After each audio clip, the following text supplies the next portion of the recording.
तो आज के इस वीडियो से हम सोलो लेवलिंग की कंप्लीट मांगवा को एक्सप्लेन करने वाले हैं चैप्टर बाय चैप्टर। तो देखते हैं आज कितने चैप्टर्स कवर होते हैं। और हाँ, स्पॉयलर्स का ध्यान रखना क्योंकि मांगवा एक्सप्लेन कर रहे हैं तो वो तो होंगे ही। खैर, जब मैं इस वीडियो को बना रहा हूँ तो अभी तक 4 एपिसोड सोलो लेवलिंग के आ चुके हैं। हमने इनमें से एक एक्सप्लेन भी कर दिया है जो कि इसका ओपनिंग एपिसोड था। अगर आपने नहीं देखा है तो उसे देख लेना, क्योंकि जो भी हमने एनिमे में अब तक 4 एपिसोड में देखा उसे मैं कवर नहीं करने वाला। तो एनिमे को देखने के बाद आपको थोड़ा बहुत आइडिया तो लग ही गया होगा कि क्या है सोलो लेवलिंग। इसका मेन कैरेक्टर है संग जिनवू, जिसकी एबिलिटी सिस्टम के द्वारा दी गई है, जिससे वो अपनी एबिलिटीज को धीरे धीरे इंक्रीज कर रहा है। एंड उसके लेवल के साथ साथ उसमें डिफरेंट एबिलिटीज आती है एंड उसकी एबिलिटीज और इंक्रीज होती हैं। और इसीलिए वो डिफरेंट एंजन्स के मिशन पे जा रहा है ताकि वो अपनी पावर्स को इंक्रीज कर पाए। तो अब अगर आपको ये सब कुछ पता है तो ऑलराइट, बाकी स्पॉयलर्स की पेटियां बांध लो भाई, क्योंकि अब स्टार्ट करते हैं। तो एपिसोड 4 के लास्ट में हमने क्या देखा, संग एक टीम के साथ सी लेवल डंजन पे जाता है, जहाँ पे सी लेवल डंजन का बॉस एक स्पाइडर था, लेकिन उसके बाकी टीममेट उसके साथ बीट्रेड कर देते हैं। उनको माना क्रिस्टल्स चाहिए थे, इसीलिए वो जिनहो एंड संग जिनवू का काट लेते हैं एंड गुफा के अंदर ही उन्हें छोड़ देते हैं। लेकिन अब संग उस मॉन्स्टर से बैटल करने के लिए तैयार होता है। तो एपिसोड 4 इसी तरह खत्म हुआ था। तो यहाँ तक मांगवा के अकॉर्डिंग 20 चैप्टर कंप्लीट हो चुके हैं। तो आज के इस वीडियो में 21 से स्टार्ट होगा ये। तो लेट्स बिगिन। तो इस ग्रुप का लीडर था डोंगसुक। उसका एक आदमी उससे पूछता है, हमने उन्हें वहीं पे क्यों नहीं मार दिया। डोंगसुक कहता है, अगर हमने उन्हें वहीं पे मार दिया होता तो स्पाइडर जाग जाता, जिससे सब क्रिस्टल्स हमें नहीं मिलते। थोड़ा दिमाग लगाओ, स्पाइडर उसे मारेगा, हम सब क्रिस्टल्स लेके भागेंगे। और वैसे भी जिनहो एक डी रैंक का हंटर था एंड वर्ल्ड वीकेस्ट हंटर का टाइटल तो संग जिनवू पहले लेके बैठा था। तो वो दोनों क्या ही उखाड़ पाएंगे एक सी लेवल डंजन के बॉस के आगे। लेकिन क्या तुमने जिनहो की इक्विपमेंट्स को देखा? ऐसा लग रहा है कि वो किसी अमीर घर का है। मरने के बाद उसकी इक्विपमेंट जरूर लेके जाएंगे। अब डोंगसुक अपने फोन में रिसर्च स्टार्ट करता है, चलो इस अमीरजादे को ढूंढते हैं। और अंदर संग अपने बैटल को स्टार्ट करने वाला होता है। उसका लेवल अभी 18 था, तो सी लेवल के बॉस को मारना उसके लिए इतना भी मुश्किल नहीं था। संग अपने रस का फैंग को बाहर निकालता है और बोलता है, असली हंट तो अब शुरू होगी। शिट, इसकी चमड़ी तो काफी मोटी है, इसमें कोई ब्लाइंड स्पॉट भी नहीं है, मुझे इसके और क्लोज जाना पड़ेगा। दूसरी ओर जिनहो की हालत एकदम खराब कि भाई ई रैंक का सबसे वीकेस्ट हंटर ऐसा कैसे कर पा रहा है। एक सेकंड, क्या इसका मतलब ये बंदा फॉल्स रैंकर है? तो अब जो हंटर अपनी मैजिकल पावर की प्रेजेंस को कंट्रोल कर पाए, वो सामने वाले से उसे छुपा भी सकते हैं, क्योंकि वो उसके सामने उस लेवल का अपने आप को दिखाएंगे ही नहीं। तो जो हंटर अपनी ट्रू पावर्स को छुपा के रखता है एंड किसी के सामने नहीं आने देता, उसे ही फॉल्स हंटर कहते हैं। लेकिन फॉल्स हंटर की तो कई अफवाहें भी हैं कि ये साइकोपैथ होते हैं एंड ये अपनी हॉबी के लिए जो सबको मारते हैं। अब मेरा क्या होगा? तो अब संग को लड़ते लड़ते 10 मिनट हो चुके थे, इसीलिए उसका स्टेमिना डिक्रीज होना चालू होता है एंड उसकी फटीग इस टाइम थी 57। आप बस इतना समझ लो, इसकी फटीग जितनी बढ़ती जाएगी इसका स्टेमिना उतना ही कम होता जाएगा। शिट, शायद अब सिर्फ एक ही रास्ता बचा है इस डैगर की स्पेशल एबिलिटी को यूज करने का, जो कि थी पैरालिसिस एंड ब्लीड। पैरालिसिस यानी अपने अपोनेंट को पैरालाइज करना एंड कुछ टाइम तक उसे अपनी जगह से हिलने ना देना। एंड सेकंड ब्लीड, जिससे हर सेकंड 1% पावर आपके अपोनेंट की डिक्रीज होती जाएगी। संग को ये बात पता थी कि ऐसे क्रिएचर्स का वीक पॉइंट होता है उनका हेड एंड हेड का वीक पॉइंट होता है आई, तो वो उसके आई को टारगेट करने की ओर जाता है। लेकिन वो स्पाइडर अचानक से अपने मुंह से एसिड फेंकता है, बट संग कैसे भी करके अपनी स्प्रिंट, पैरालिसिस या सारे अटैक्स का यूज करता है, लेकिन उसके ऊपर कोई असर नहीं होता क्योंकि opponent is too strong. Lastly वो अपनी स्पीड को इंक्रीज करता है, बट उसका फटीग 70 तक पहुंच जाता है, इसलिए वो थकने लगता है एंड स्पाइडर से एक हिट खा के नीचे गिर जाता है। बट अब उसे अचानक से एक चीज याद आती है, स्टेटस रिकवरी।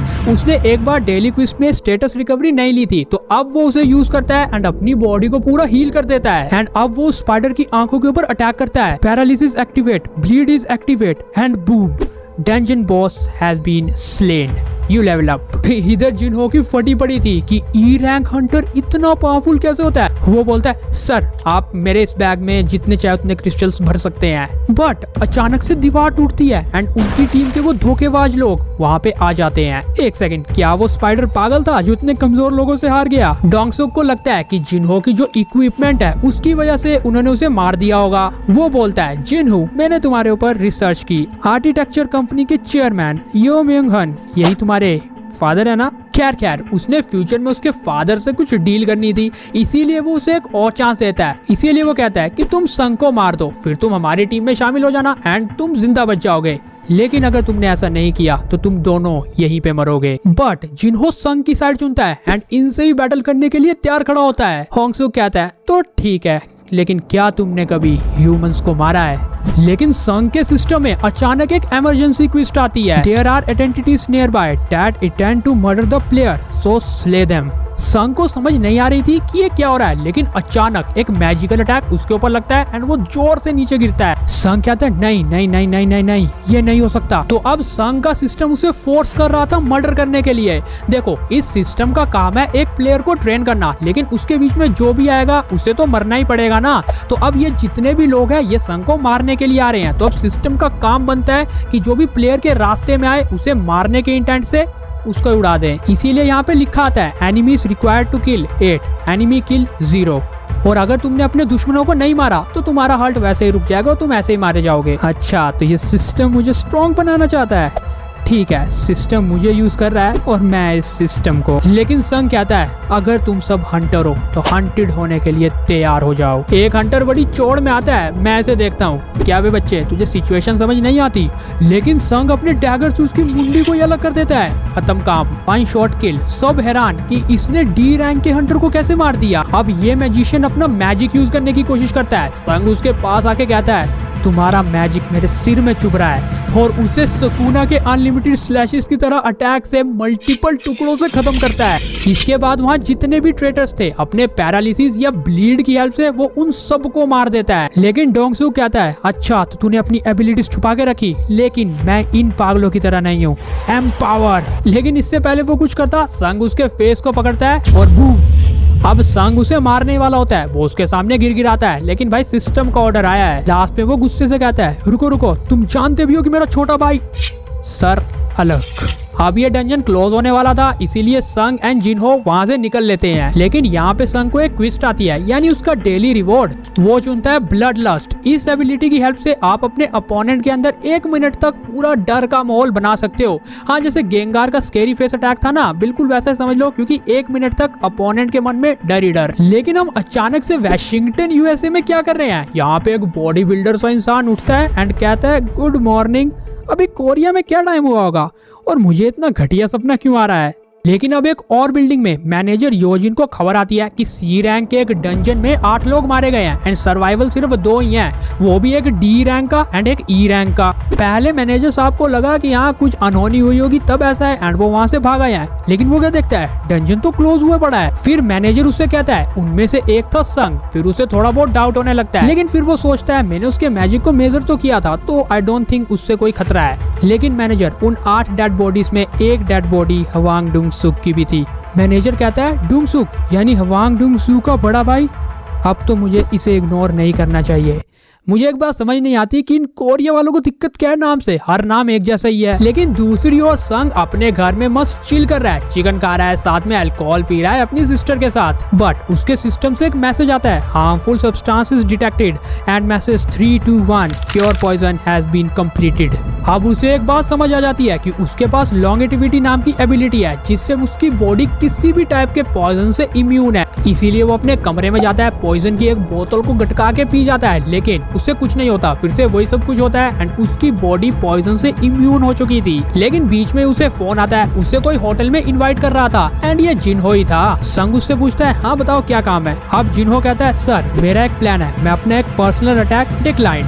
संघ आधी बात सुन के डिक्लाइन कर देता है, लेकिन सर मैंने तो पूरा कहा भी नहीं कुछ। संघ कहता है क्या तुम्हें बिल्कुल भी याद नहीं है कि हमने कितना ज्यादा खतरा सा? सिर्फ मॉन्स्टर्स ही ह्यूमंस के लिए खतरा नहीं है, बल्कि ह्यूमंस भी ह्यूमंस के लिए खतरा है। और इतने खतरे के बाद भी तुम अटैक फोर्स बनाना चाहते हो? एक सेकंड, इसका मतलब तुम? हाँ, मैं इस गिल्ड का मास्टर बनूंगा। और बाद में वो संघ को कैसे ना कैसे करके रोक लेता है। संघ उससे पूछता है कि तुमने पहले लाइसेंस की बात की, तो क्या सीन है इस लाइसेंस का? अब जिनहो एक्सप्लेन करता है कि अगर आपको गिल्ड मास्टर बनने के लिए एक लाइसेंस चाहिए तो आपको एट लीस्ट 20 रेड्स में तो जाना ही पड़ेगा। एक रेड में तो हम जा चुके हैं, तो बस 19 बाकी है। लेकिन सर ये पूरा मिशन मेरी कंपनी से ही रिलेटेड है, मेरे फादर खुद चाहते हैं कि वो एक गिल्ड बनाए। वो कहता है कि डंजन में कितना ज्यादा ट्रेजर है, मैजिकल क्रिस्टल स्पेशल्स, माना या इवन मॉन्स्टर कॉप्स को भी हम बाद में एज अ वेपनरी यूज कर सकते हैं। तो हाँ, इतना सब कुछ लूटने के लिए एक गिल्ड स्टार्ट करना तो बनता है। एंड मेरे फादर का प्लान ये भी है कि वो एक एस रैंक के हंटर को एज अ एम्प्लॉय हायर करेंगे एंड उसे इस गिल्ड का मास्टर बनाएंगे एंड मेरे भाई को वाइस मास्टर।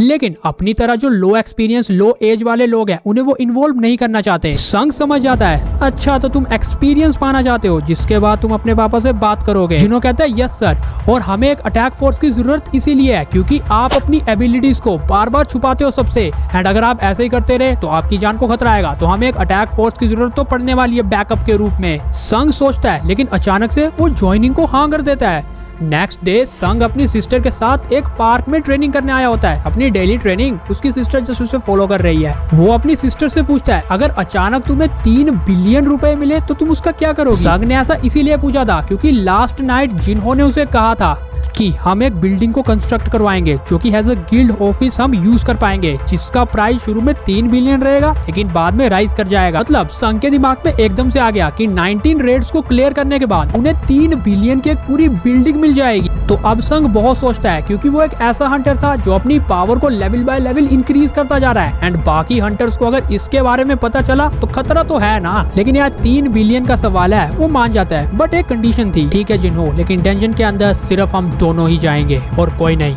जिन्हो कहता है, लेकिन सर आप ये क्या कह रहे हो, एक सी रैंक की गिल्ड बनाने के लिए हमें एटलीस्ट 10 मेंबर चाहिए। तुम मेरी बात समझे नहीं। देखो हम दोनों जाएंगे, बाकी बाहर रुकेंगे, इसीलिए हमारी 19 रेड खत्म होने के बाद भी हमारे सारे मेंबर्स जिंदा होंगे। यानी सोच रहे हो हमें कितना फायदा हुआ कि हमने 20 रेड भी किए और हमारे सारे मेंबर्स जिंदा भी हुए।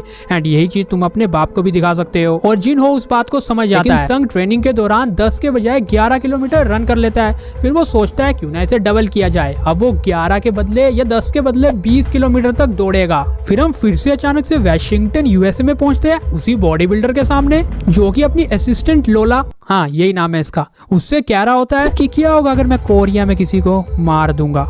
तो ये एस रैंक का वही हंटर वांग डोंग सू था, यानी उसका छोटा भाई। वो कहता है कि मैं उन दोनों बेस्टर्स को छोड़ूंगा नहीं जिन्होंने मेरे भाई को मारा, संग जिन वू और यो जिन हो।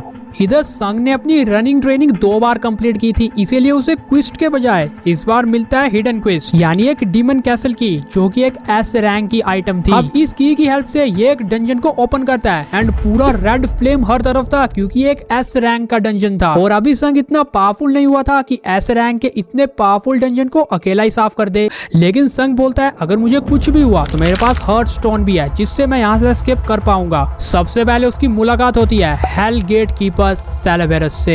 अब हमें एस रैंक के डंजन्स के बारे में बताया जाता है कि वो कितने पावरफुल हो सकते हैं। अगर ये डंजन गलती से एक बार भी ब्रेक हो जाए तो उसके बाद वहां पे कोई नहीं रह सकता क्योंकि और ऐसा सेम एस रैंक का डंजन जेजू आइसलैंड नाम के एक आइसलैंड में खुला था जहाँ पे अब वेस्ट लैंड ही है हर जगह। मतलब अगर एस रैंक के सारे हीरोज कंबाइन करके टीम बना के भी आ जाए तब भी 50-50 चांसेस रहेंगे कि वो डंजन को टोटली क्लियर कर पाएंगे या नहीं। तो इसीलिए मैंने कहा कि संग के सर्वाइवल चांस 0 है। वो जस्ट अपनी बॉडी को टेस्ट करने के लिए आया है कि वो कितनी कैपेबल बनी है। संग सब कुछ इस्तेमाल करता है, स्प्रिंट, ब्लड लस्ट, स्पीड, लेकिन सेलेबेरस के ऊपर कुछ काम नहीं करता। अब सेलेबेरस अपनी रार्ट स्किल का यूज करता है जिससे वो अपनी पावर को 2 गुना ज्यादा पावरफुल कर सकता है 3 मिनट के लिए। वो उसे आर्म में बाइट करता है एंड एक दीवार में जोरदार पटका मारता है। संग का सिस्टम उसे वार्निंग दे रहा था कि भाई भाग चल, अब भी टाइम है। लेकिन संग कहता है मैं ये कर सकता हूँ, लेकिन इस सिस्टम के अकॉर्डिंग मुझे इतनी एक्सपेक्टेशन तो है कि मैं अपनी पावर्स को एक्सीड कर पाऊंगा।